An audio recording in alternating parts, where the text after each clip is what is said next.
One thing the Knicks are trying to do is pass the ball more, try to find that extra pass for the open man.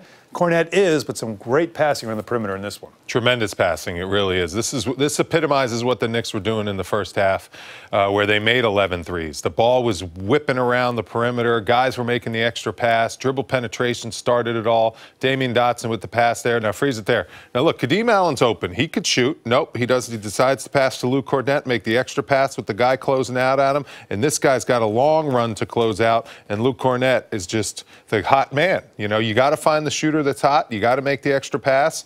Go ahead and run it. Here goes Luke Kornet, just wide open. And one thing about Luke Kornet, he's 7 feet tall. So even if you get in decent position to contest his shot, it's tough to get up to him and bother him because he has a high release and he's 7 feet tall. So when he starts making those threes, it's a great sign the way he's shooting the ball these last 2 games. But you notice with him, too, with the high release, but when his feet are set, he's usually pretty accurate. It's sometimes when he rushes the shot that he does miss. Now, Kornet is known for shooting threes as a 7-footer. He did take 4 twos in this game, and one of them was a rare dunk by him. I like this. And when you're a three-point shooter, you don't want to just be one-dimensional. You want to be able to do other things. You want, when the defense takes away your three-point shot, you want to be able to get to the rim and score in different ways and keep the defense honest, so to speak. Here's Luke Kornet setting the screen. Then he gets the ball out on the perimeter, gets it down to Lance Thomas. This is good ball movement as a team. And here Luke Kornet kind of gets in a perimeter position where a little handoff. Now freeze it there. Look at Robin Lopez. He's like, what am I doing here? Driving all over the place, trying to chase this guy on the perimeter. I'm used to being in the paint. That's where Robin Lopez wants to be. He wants to be in this blue part. He doesn't want to be out here chasing a guy off a dribble handoff.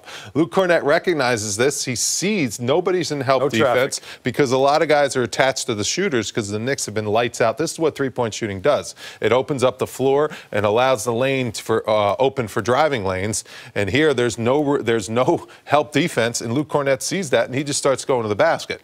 Now, granted, this takes a while to develop, but once he gets there, look out. I mean, he's going to dunk on someone. And I would like to see a little more attitude. That was a nasty dunk over 2 guys. He posterized them, and he's like, yeah, you know, you got to get fired up. You got to get fired up like Mitchell Robinson on a dunk like that. That was an and-one facial. Yes. Over 2 guys. I mean, get the crowd going a little, Luke. Let's go. You wanted to start pumping up the crowd. Yeah. Not just hand the football off to the referee, huh? No. You want a touchdown day. No, I don't want any penalties or anything like that. But come on, get a little fired up. That was a nice play. Act like you've been there before.